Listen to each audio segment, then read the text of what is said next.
This episode is brought to you by the Founders Club, the premier community for founders pursuing excellence in the mind, body, and of course, business. The club is home to over 750 founders who are actively building stronger companies and better lives together.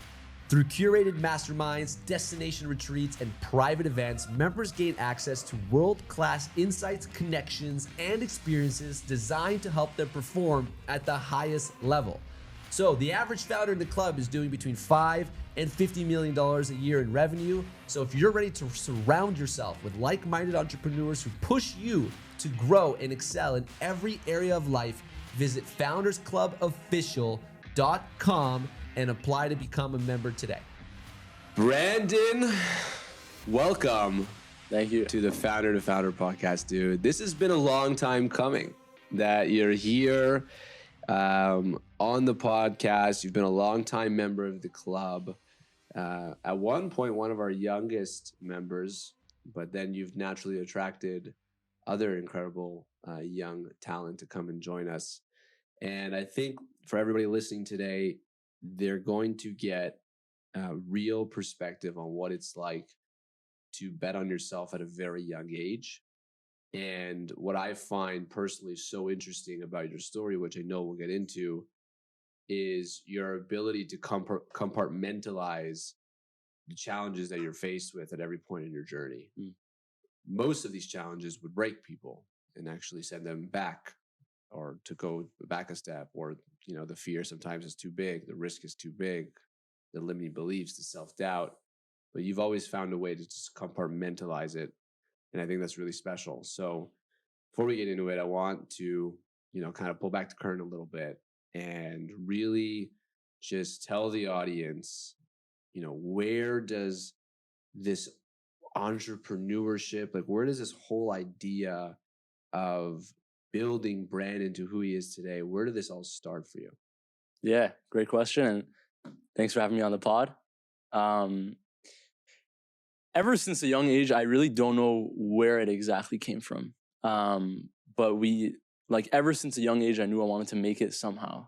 I think it was my third grade, we had this piece of paper that we'd all fill out, what do you want to be when you're older? And mine was just billionaire. And that was basically it.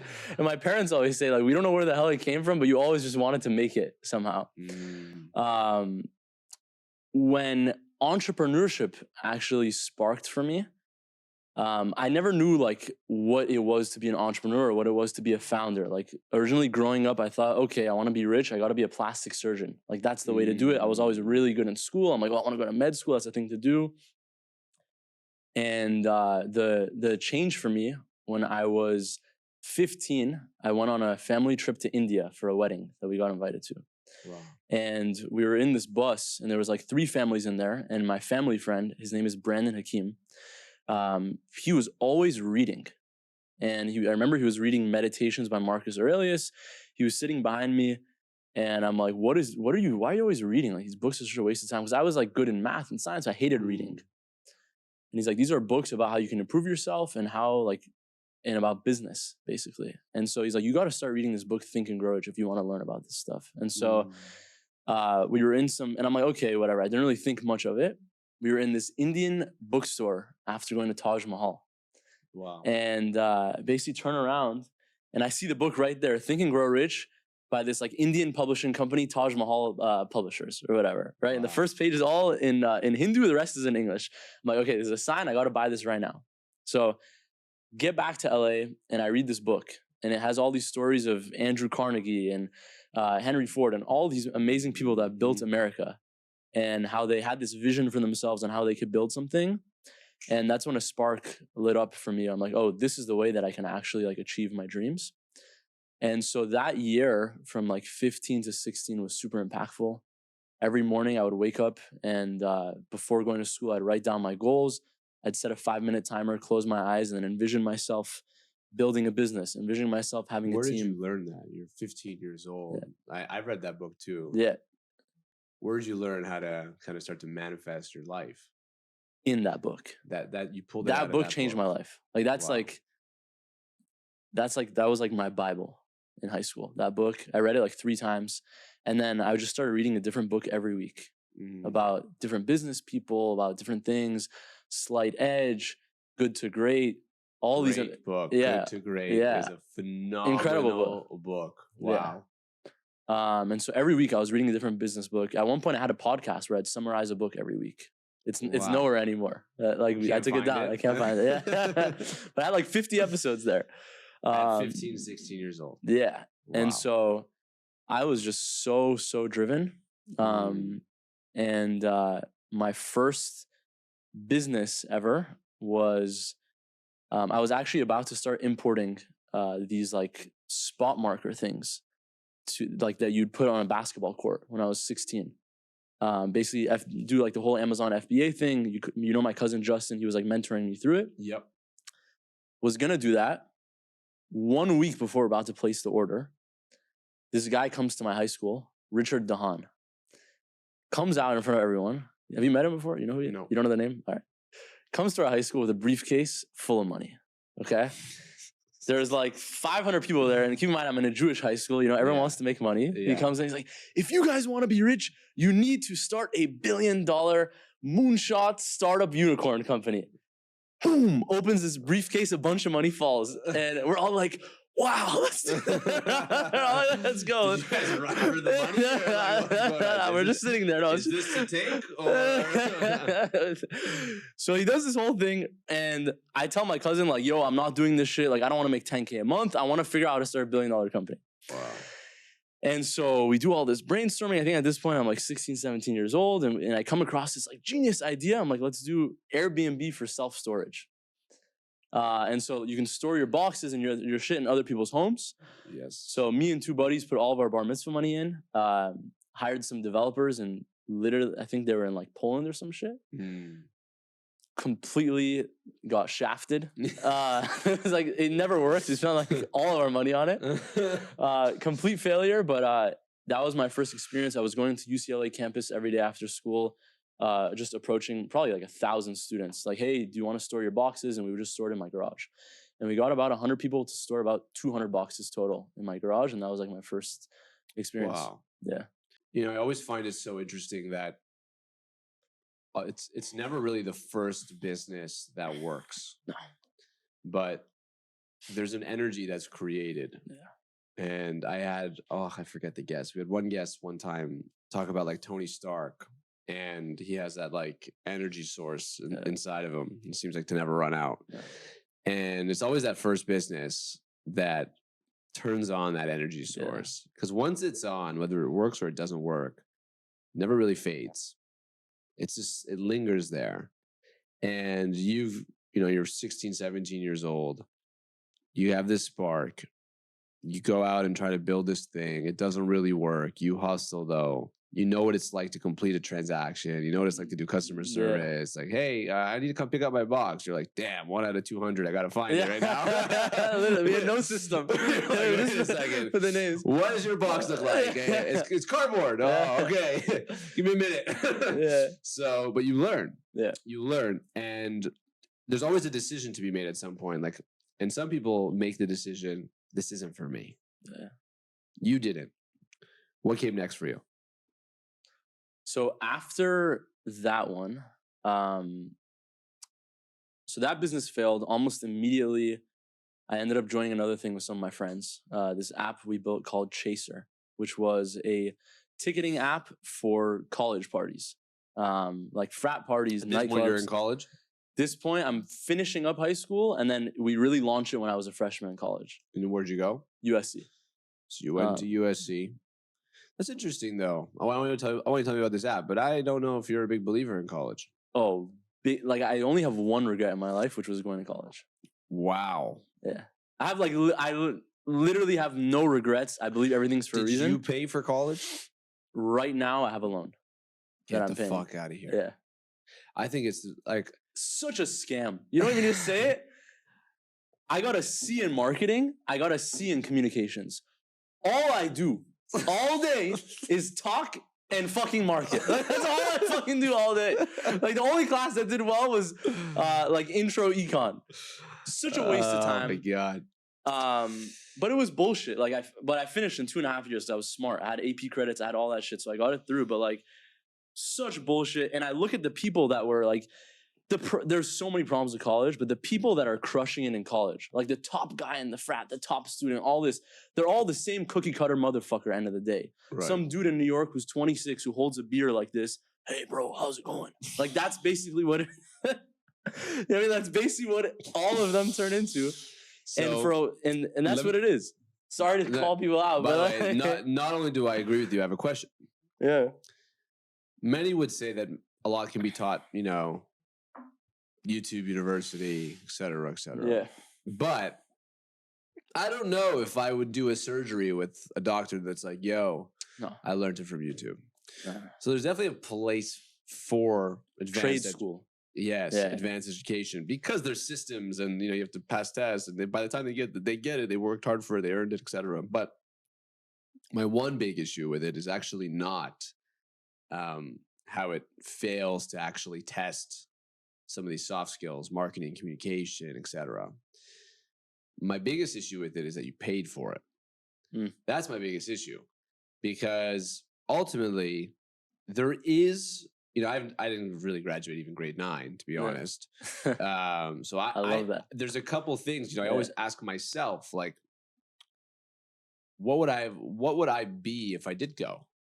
What are some skills I would have picked up? You'd be 4 years behind. I would be no. Let me rephrase this. I went to college for 3 years. I think I'm 4 years behind. Wow. And here's why. High school, I was a fucking hard worker. I had my business. I was like top 10 piano in California. Like all this shit. You go to college, you want to be cool. You start drinking, you start wasting time, you start doing all this bullshit, and then you start wasting time in class versus like actually building yourself up. Then the other thing that's important is age 17 to 22, your brain is the most sponge it's ever. That's why all these kids that during COVID were in high school and they started building a business are fucking smart. Yeah, there's a lot of them in the club. It's actually so disgusting. Smart. It's insane. Yeah. Like, and so you're taking peak years of being able to improve yourself and just fucking wasting it. Some people don't do it, but I did. You know what I mean? So I think like I was on a crazy good growth trajectory. I think I'd be where I'm at 25, at 21 if I didn't go to college. Wow. Yeah. I think about it a lot. And there's two things that I disagree with. One is paying for it. Yeah. So the reason why I asked if you paid for it, and you're still paying for it, which is hilarious, is if I had super wealthy parents that were like, listen, go to school. We're going to give you all this money. You're going to live it up. You're going to be able to party as much as you want, live in the nicest places on our dime. You don't have to worry about it all. And I wasn't, as driven or as clear on what I wanted for my life. And I was still in that discovery phase, which is, in my opinion, majority of people at that age. Then I would totally encourage people to go to just have fun and network. Oh, yeah. Without an emphasis on education. Like, get through it, do it, but you're not paying for it. So just have a good time, go party, right? If you are paying for it and you are driven and you do know what your life is going to look like and feel like in the future, maybe not exactly know that path you're going to take, then not only do I agree is a waste of time, but I also agree that it's the biggest waste of money you can have. Scam. And what am I like, I'm 30 now. And I tell people all the time, like, I've been in business for almost 14 years. Yeah. And it's like, almost a decade and a half. And they're like, their head goes like, oh, but you're 30. And I'm just like, I was really in business from 16. And it's like, well, how many years you have on the average guy that started at 26? Yeah, 16 is grade 10, at least in Canada, right? Yeah. So I don't necessarily agree with the years you have, because I think business is long and it's a very, very long game. But I do think that and when I dropped out, it was bad news, drug dealer or hot dog stand, the two of those are two. Because, Walmart doesn't hire you without a high school education, at least in Canada. So they're like, you can't even work at Walmart. Like, that's what Walmart was your fallback, though. I know, because I said, you know what? I would like let them like do the garbage for them or something. I was like, worst case, I'll work at Walmart. They're like, you can't even get a freaking Walmart without a high school degree. And I was like, damn, fuck. Yeah. Guess there is no fallback. What's up, founder to founder fam? I just want to quickly pause here and thank you so much for tuning in and being a part of this journey. Starting a podcast is no joke. And the fact that hundreds of you listen every single week means the world to us. We want to continue to bring better and different and unique conversations to you to give you the most amount of value. Our only ask is that if you enjoy the pod, to please just share it with a friend. And most importantly, leave a comment, DM us, give us any sort of feedback. This entire production is for you. So if we can make it just 1% better, we will. We love you all. All right, let's get back into the pod. I want to get into, like Chaser, because what I think is so inspiring about you and a lot of people that are going to be listening to this is not only your mindset that's allowed you to kind of push to this point, but I mean, candidly, the level of success that you've had at such a young age. Like you look at yourself, I'm 25 years old. I could have had this at 21. It's like most 25-year-olds, I mean, the ones in the community are quite impressive, but like out into the world, are still trying to figure it out. Yeah. You're 25. Like I look back at 25, I was selling my business, but like in real life, I didn't know shit. Yeah. I knew a lot about my business, but I didn't know shit. Yeah. So how do you get to the point, like what was your first moment where you actually made a little bit of money that gave you that signal that holy shit, like I can do this? Yeah. So the second one was also a flop. We made a little money, but we also wasted a lot of money too. Okay. My first win, I would say, and I had these like little wins, like winning the pitch competition, like all this type of shit, right? Yeah. Something that gave me a lot of confidence was I was 19. We shut down Chaser because it was like wasn't making money, right? And I got this job in sales, basically selling loans to shareholders at companies that were like pre-IPO. The company was called Quid. And so imagine you were at Airbnb. So you got a job. Internship. Interesting. And I'll tell you how I got it too. Okay. But this is what I think everyone should, like if you're 18, this is what you should do instead of going to college. Okay. Hit up a bunch of VC people. I'm like, yo, in other words, I said, hey, I'm a hustler. Like I really want to get into the space. What can I do for you? I'll work for free. So this one guy responded to me. He's like, hey, can you send me the opening and closing price of 3 stocks for the next 7 days, right when it opens and right when it closes? Okay, I'll wake up at 6 a.m. and 3 p.m. and send it to you at 3 p.m. Mm-hmm. He's like, okay, after 6 days, he's like, okay, you have a job. Most people won't do that shit. Most people are gonna mess it up by 1 minute. Like I made a whole database, I didn't miss it, like all that stuff, right? And so he basically gave me an opportunity to start, like, so imagine you're a shareholder at Airbnb in 2019 before they go public, and you have 2 million of shares, but they're illiquid, and you need a loan backed by that. This company would sell the loans for that. And so they basically hired me as like an intern just to prospect leads. I said, fuck that. Like, you guys are smart, but I can sell. I thought I could sell. And so within week 1, I started hitting these people up at these companies. And then I just took some of the calls without telling them. Like I would listen on their calls, kind of take notes. And then I started taking the calls and like, bro, you can't do that until they realize the shareholder wants the follow-up call. And it's a good call. Process. And so within like 3 months, I had 40% of the company's pipeline as an unpaid 19-year-old. Wow. And when I told them, hey, I want to start making money, they said, we can't pay you more than X amount. And I knew I was making them a shit ton of money, and I left. Wow. And so that was my first like big win. Why was that a big win for you? Because I was at a legit company and like really proved that these are these people that have been doing this shit for 10 years and I can sell better than them at 19. It was a big win for you from a confidence and from a validation standpoint. Not necessarily a big win from a monetary standpoint, but that's not even what you were chasing. You just wanted a signal from the world that I can do this. Yeah, I can do this. And I think what it gave me too is like I was jumping on the phones with these CTOs who are making millions every year and have tens of millions in shareholder value. And this 19-year-old, sometimes from my college room, would be calling them like, hey, we can give you 4 million at this interest rate or whatever. And they'd be like, okay, this sounds interesting. Like send me the next steps. And so that type of confidence gave me a lot of confidence to actually end up what I'm doing now and like basically have no fear getting into it. So, yeah. So now you're 20. Yeah, at that point I was 20, left that, COVID hit.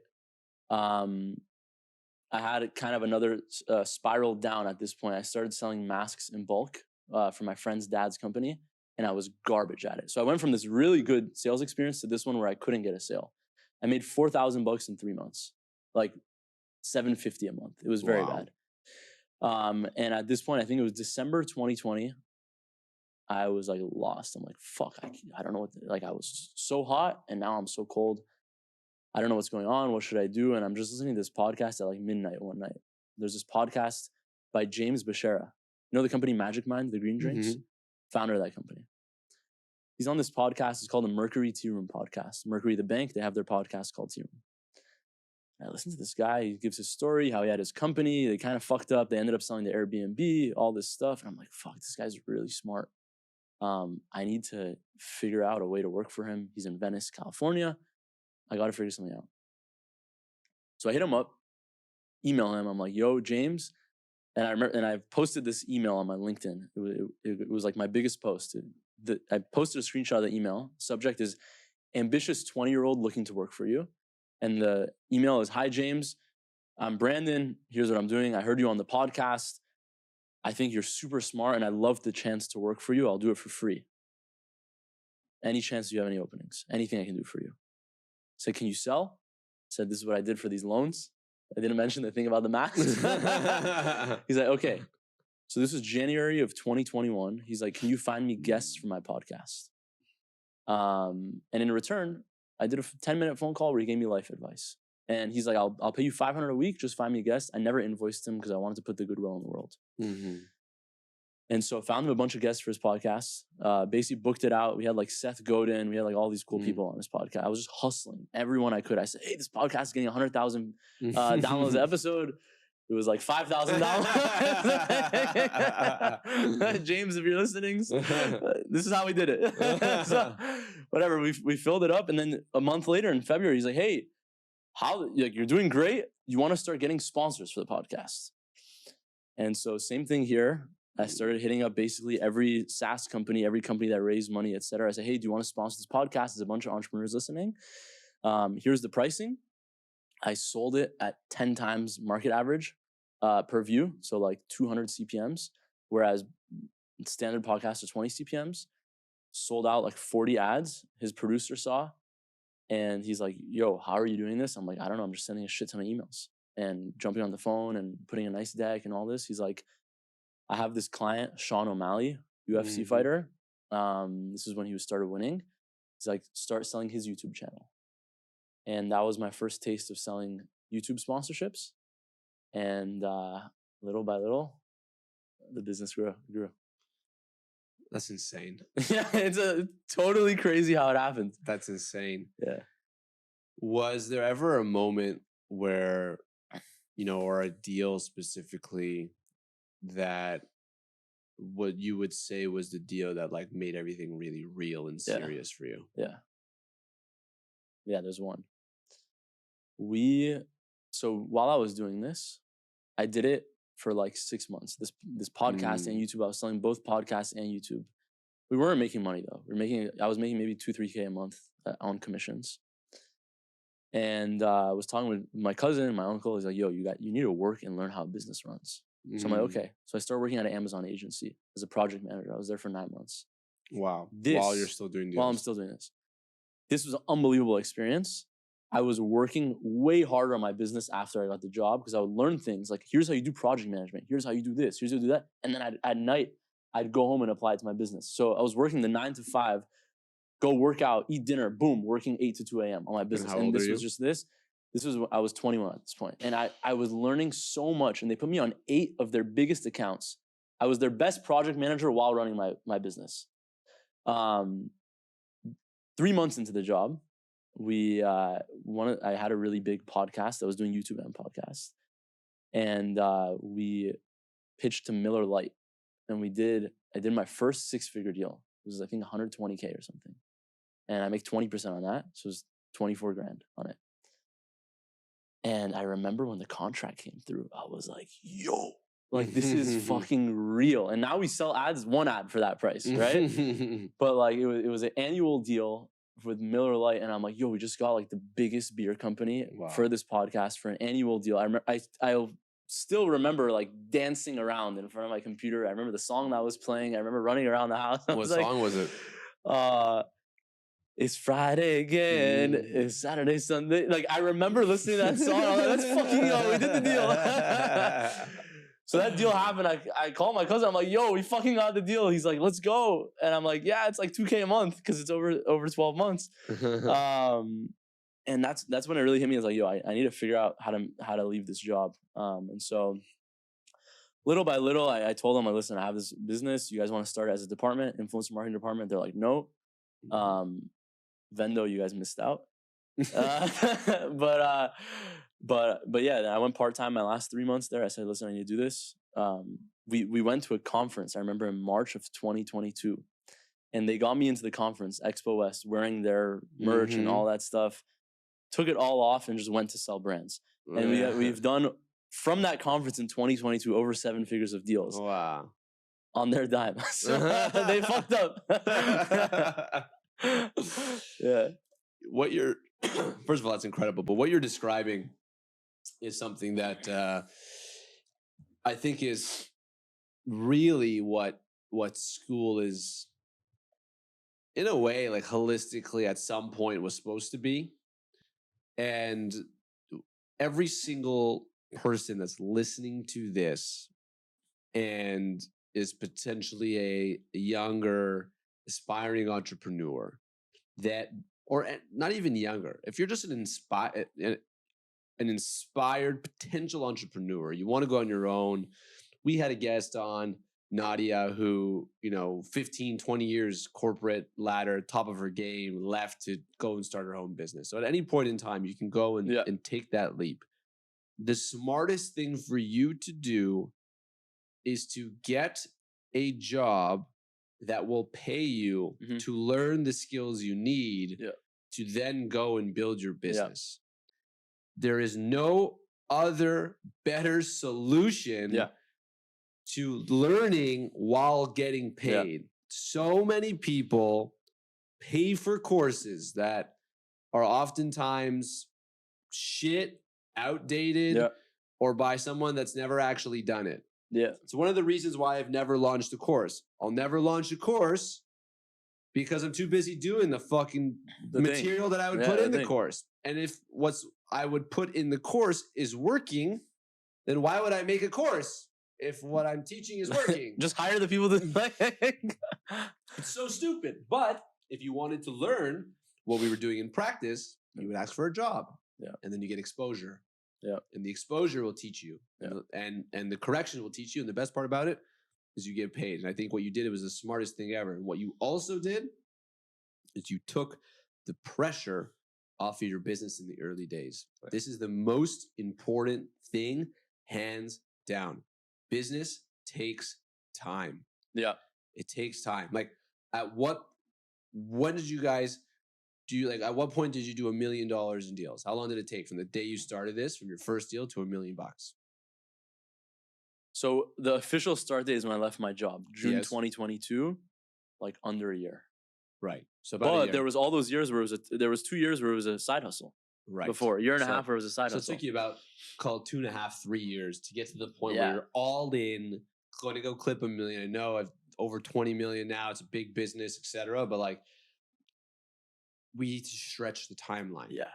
Because it does take time. Yeah. You got to talk to the customer. You can't, like, the problem is, I think, and this is also another problem with these course things, is what they teach you is, hey, 17-year-old, go call this business owner and ask them for $10,000 for your bullshit website services.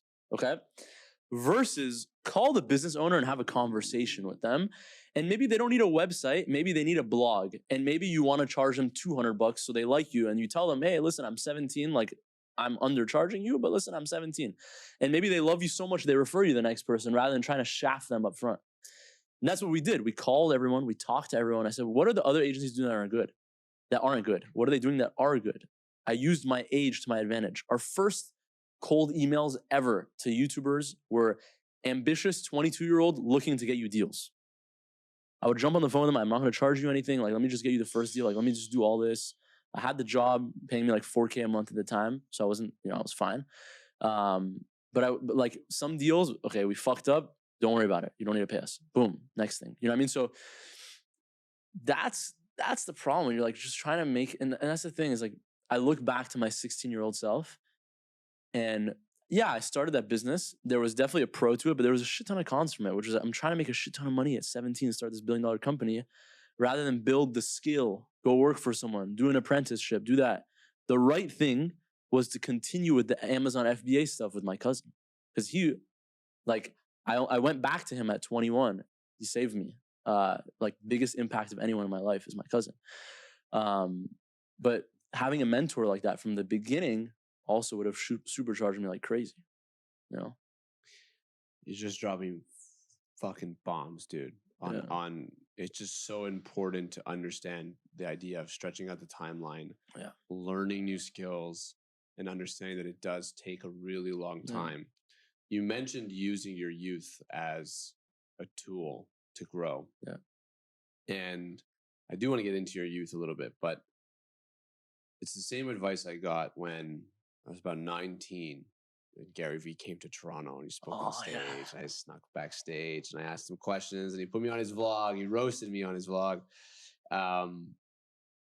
But so many young entrepreneurs, we live from this lens of like, nobody respects me because I'm young and they look at me for my age. So I got to act older, be more mature. Mm-hmm. And the best advice I ever got from him and someone actually on his team, shout out Jesse K, was to use it to my advantage. Yeah. And so people want to help a 19-year-old, 17-year-old, 21-year-old, 22-year-old entrepreneur. They want to support you. Oh, yeah. And if you approach it from that angle, you actually open up so much doors rather than trying to be something you're not. Yeah. And you're not a 30-year-old. You're not a 25-year-old entrepreneur. You're 19, you're 21, and people want to help. 100%. I'll throw even one more thing on top of that. Everyone in your shoes probably wants an 18, 19-year-old who actually fucking hustles in their life. You would love, you love that shit. 100%. I know you love it. You said that before. I do love it. It's the best thing in the world. And every 18, 19-year-old thinks, I need this crazy idea and this and that. You probably have a bunch of ideas that are way better from your 14 years of business experience than that 18, 19-year-old. The idea is app that's probably worth $1 billion. Yeah, exactly. Yep. The ideas are cheap. Like that's why I'm saying like you need the apprenticeship, the right mentors. That like the idea doesn't matter. Like my idea came out of nowhere. I just started doing something for someone and it turned into something. You know what I mean? Everyone who's made it has a million other ideas on how to make it. And everyone who's made it also wants that 17, 18, 19-year-old who they can feel like they can nurture. You know what I mean? You have a tremendous amount of resilience and your ability to just go like all in and just work like a dog is honestly extremely uncommon. A lot of people want to work like a dog. Most people can't. I've seen 1 million people already. I've had hundreds and hundreds of employees between all the businesses.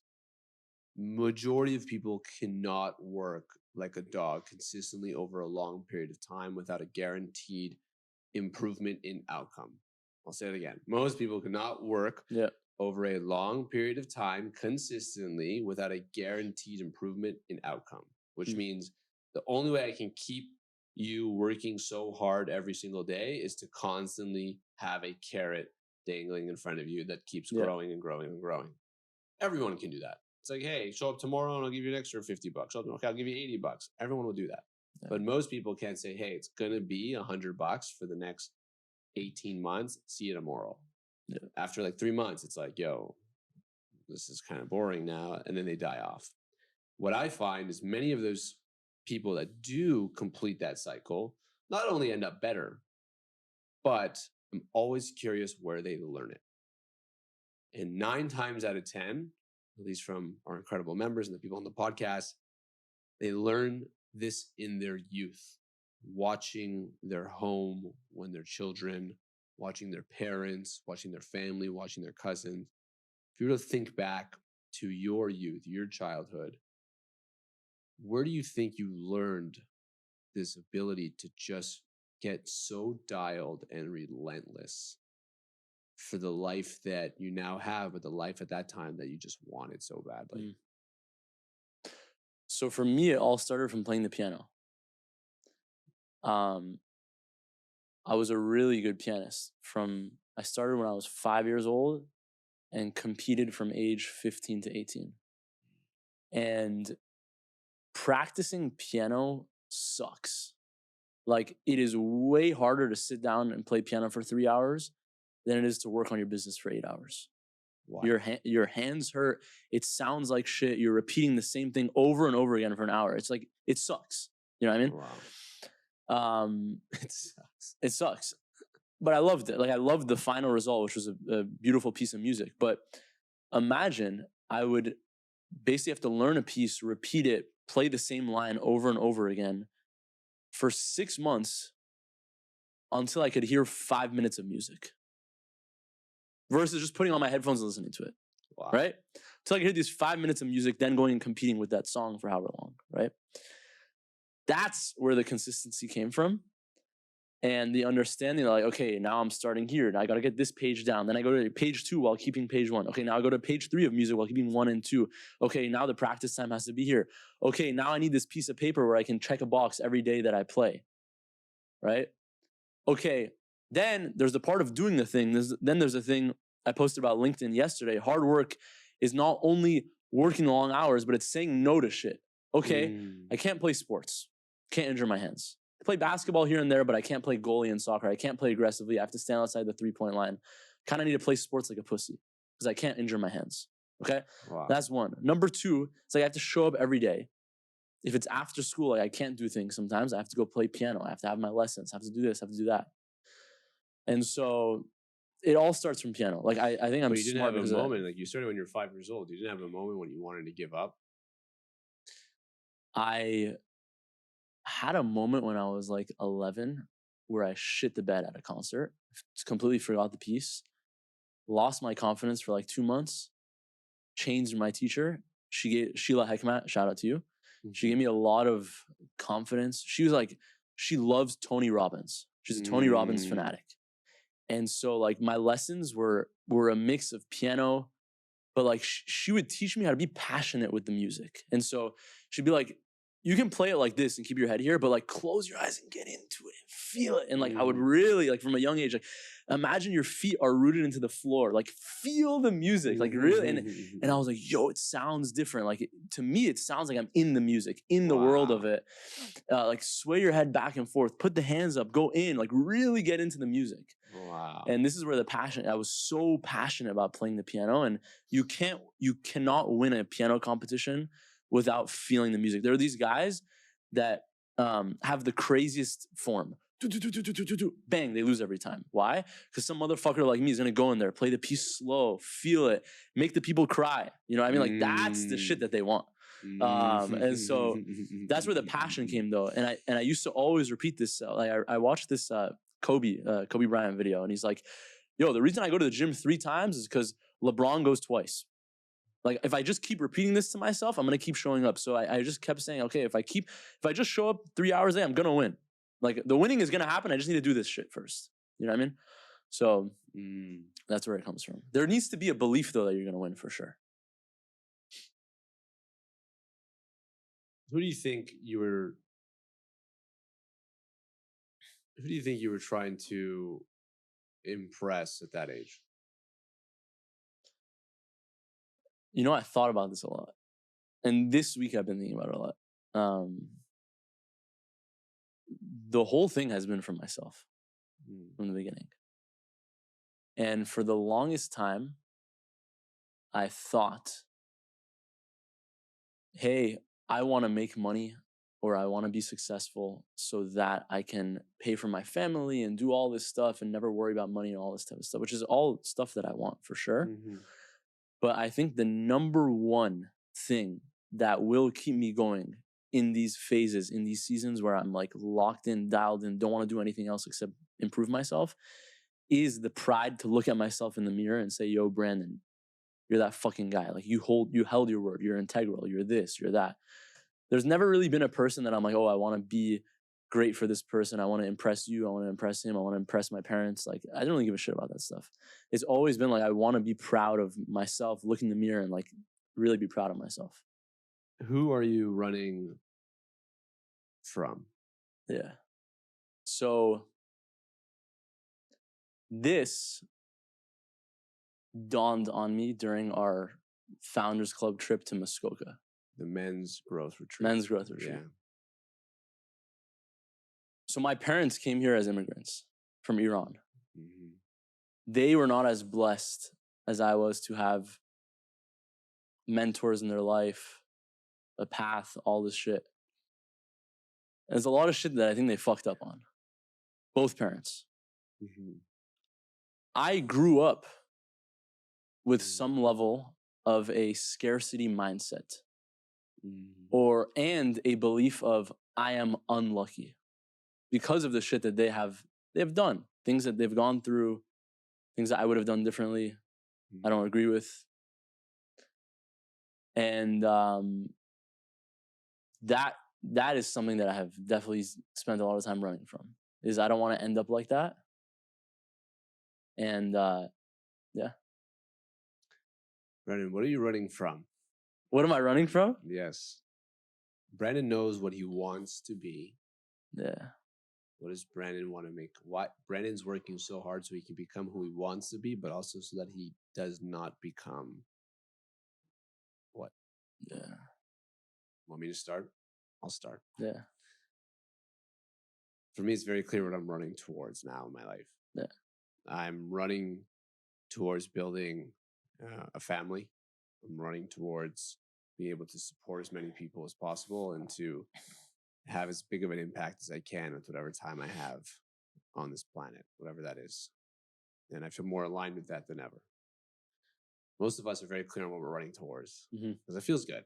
It's the future. You know, it's the carrot that keeps going up. It's like, I love it. I love the way I think that feels. So I'm going to work today to get there. What I'm running from, for me, is the feeling in my youth of unsafety, the feeling of not being able to do anything about terrible circumstances, the feeling of watching, you know, my parents lose it all, the feeling of not being able to go to certain hockey tournaments or get the newest stick, or, you know, sometimes wear skates that are 3 sizes too big because I'll grow into them, so I don't have to buy them every year. It's the worst feeling in the world. Yeah, to the point where I started to not only envy, but I started to hate children that grew up with, I wouldn't even say money, just grew up with enough money to like do shit. I hated them. I still have a tough time. Like I breathe. I'm like, chill. It's not his fault that he grew up rich. Yeah. Like he did nothing wrong. Like don't hate him. He's a good guy. Or she's really nice. Like has nothing to do with her father. Like just relax, you know. And because I had so much envy, and I'm running from that reality, and I never want to experience that reality ever again, because that was the reality that actually drove my energy, my momentum to become who I am. So I'm very grateful for that. Yeah. Like without that, I'm not this. And I love this. And I love what this is going to be and what it is today. But if I have a fear, and it's whatever percentage it is, 0.1%, 1%, 5%, the fear is that I know that reality so well, and I know it's never too far away. What are you running from, Brandon? If I think about like, what are like the low points mentally for me? Like what are the times where I'm like, oh, you fucking suck. It happens all the time. Like it's not always I'm straight shooter. You know what I mean? I struggle a lot with, okay, I'm 25. What's this balance between working hard and enjoying life? And like my parents were immigrants, so they didn't get to do a lot of these fun stuff. They don't get to go to Spain in the summer. So like part of me is like, oh, let me do these things so I don't have regrets, right?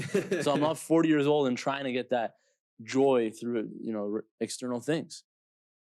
But really, like the one thing is I really don't want to be a fuck up. Like I have so much going. My brain works well. Like I got arms and legs. I've been pretty smart from the time I was born. And that idea that like, oh, you know, I'm sleeping in, and it happens. Like I have weeks where I'm just fucking out, and I kind of lose my drive because I get in this bad habit loop, and that's like the duality of Brandon, which is there's a side of me that's like when I'm locked in, I really do feel like the most competent person in the world. And then sometimes I'm like, you know, maybe I should take the gas off. Maybe I should go in this other direction and this stuff. And this version of Brandon isn't the right version. That's the fuck up version. That's what I was like in college, for instance. Is what I don't want to be back to ever. It's partying a lot, drinking a lot, doing all that shit. Luckily, I had someone that took me out and like really got me back on the right track. Still here and there, I'll have like a bad week or something, but that version is just like a complete fuck up. I even look at pictures of myself from like 18 to 21, and I fucking hate it. There's a lot of like I obviously had that internship, I did well, I did this, that, but like I look at myself, you fucking loser. Like I look at those pictures, and that's the version that is just not chasing dreams, not believing myself, and fucking up my potential. Wow. I think that's a real fear for a lot of people is one day getting to the end of your life and, you know, they say the worst thing that can ever happen is you meet the version of yourself that kept going. You meet the version of yourself that lived out their full potential. And, you know, all of us will have a time when time does end. And at least my goal, and I think a great goal, is to be able to look back and say, I went 120%. I did everything I could. You know, no matter what happened, things happen outside of our control. We showed up fully every single day. I want to talk a little bit about the future. Lots of times on this podcast, at the end of the podcast, we'd always say, what is one thing you would say to your younger self, which we're going to do. But I want to go forward thinking with you because you're young, because I think this will be a meaningful clip even for you to look back on. And, you know, let's say we're we fast forward all the way to the end of your life.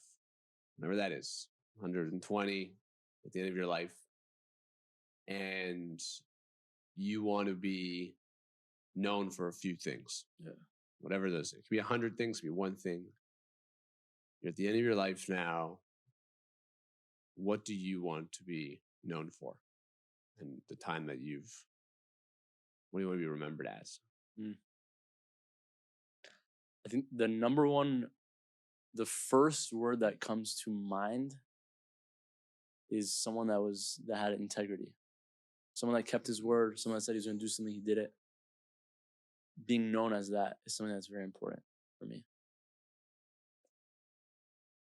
I think as time goes on and on, I'm still in this phase of my life, and I probably will be in this phase for a very long time of building myself, building out the business, building out my health, building out relationships, building a family, like all this type of stuff. But then maybe once I get to my 40s, 50s, we talk about this idea of these 17, 18-year-old dudes. Like, I would love to have a bunch of them that I'm just like mentoring, helping. Because I had someone for that in my life that really like, and I bring him up so many times because he has the biggest impact in my life. My cousin Justin, like he took me at a point coming out of college. I was fucked up. I didn't have confidence in myself and met with me every single week, checked in with me every day. Like, yo, are you on track? Are you on track? We talk every day still. Being able to do that for others has been so impactful. I have a couple people in my life that I also help hold accountable. And it's so meaningful for me. You know, I feel like a lot of people have those like one or two people that play crazy, just instrumental roles. For me, it was also actually my cousin Danny, an older cousin of mine, the eldest cousin of mine, actually. We have like a ton of cousins. I don't even know, like 30, 50. I don't even know. And in my early days, he was always like one of the only people that like really, I would say, like saw something in me that I didn't even see, or that anyone else certainly didn't see. And those people, they're like, you know, God sent. They're God sent, and in return, we want to be that for others, right? Talk a lot about mentors. You came from California to Miami. It's a big shift. Your family is in California. My family's in Toronto, but California's a little further away. And you're here figuratively on your own. You have the community, you have Founders Club, you have your friends now. At this point in your entrepreneurial journey, what role does, the people you surround yourself with, your community, actually mean to you? It's huge. Huge. I think we're fed this bullshit narrative on social media. Go lock yourself in a room until you make it. Or just disappear for a year. It is so much easier, so much more productive, so much more effective, so much more enjoyable, so much more creative to do it with people around you. And I only understood that this year. I always longed to have friends that were founders, to be around the community of like-minded people. And I didn't really know, like, what is it like? Maybe we're just all cool. We get dinner, all this shit. But the depth of relationships, the depth of understanding for each other in such a short amount of time. I've only been in FC for 10 months now, 9 months, February. Wow, it hasn't been a year yet? Yeah. That's amazing. Yeah. And the depth of relationships in such a short amount of time has been unbelievable. Well, thank you for going all in. Yeah. You go all in. I tell people all the time. We used to train hockey, for 20 years. And people would say, I go to this gym and I go to that. There's like a handful of really good hockey gyms in Toronto where you train. And I remember going to like one of the guys and I was like, I'm checking out the other gym. I was like, tell his competitor. And his competitor was like probably an extra 15-minute drive for me compared to him. And he's like, well, why would you go there? Just come here. And I was like, oh, well, I heard who trains there, like all this bullshit stuff. And he's like, yeah, but the likelihood that you show up here is way higher because it's way closer to you. It's like a 5-minute drive, 25-minute drive, traffic. You're like, if it's snowing, if it's raining, you're not going to go. But here you'll come no matter what. Yeah. And I'm like, you're right. So he's like, what would you rather do? Potentially a better gym that you hardly go to, or something you can actually show up for? And it reminded me like just the true benefit of what it means to actually just show up. You can, I tell people all the time, like, sometimes say, oh, who's in the club? I say, I'm not going to tell you. That's weird. But even if I said, hey, you have a dinner tonight with Jeff Bezos, Elon Musk, Sam Altman, and whoever else you admire, Herbert Carnegie, anyone you want, Dan Carnegie. And you're like, dope. And you don't show up for the dinner. But who gives a shit who's at the dinner? Like, the funniest analogy. Like, who cares? Right? It's like it does, there's probably a dinner right now with those guys that you just weren't invited to. You worried about it? No. You can't even show up even if you wanted to. Yeah.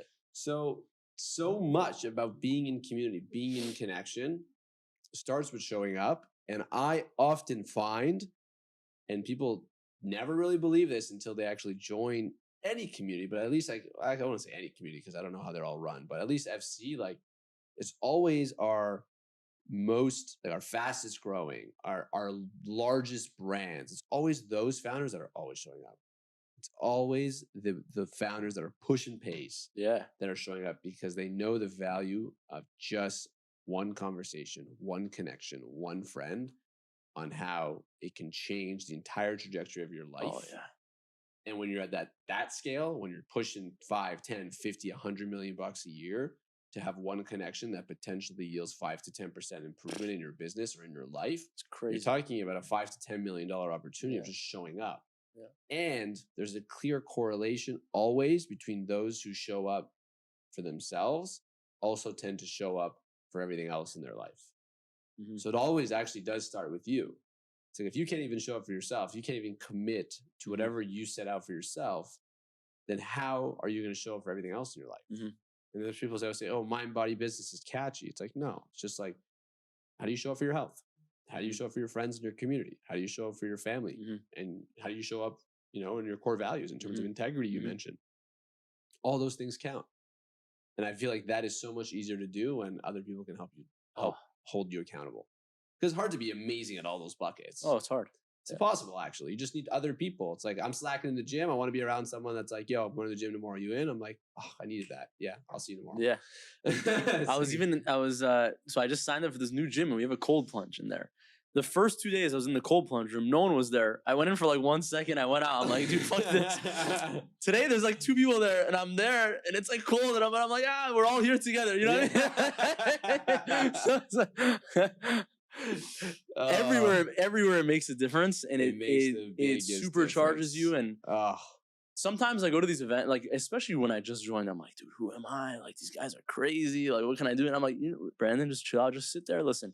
Just show up, baby. Show up. Just show. You've done a great job. You showed up to like all of our events. You're coming to Mexico. Mexico is gonna be good. Oh, it's gonna be so much fun. I just went through the game plan yesterday. Yeah. Oh, sick. That's my intention. Any of these trips, I want to sign up for. Just show up. We love it, dude. The last question, right at the end. One thing you would share with the younger Brandon. If we brought a young version of Brandon here, you get to choose the age. But you gotta say the age. Like I'm bringing 5-year-old Brandon here, whatever.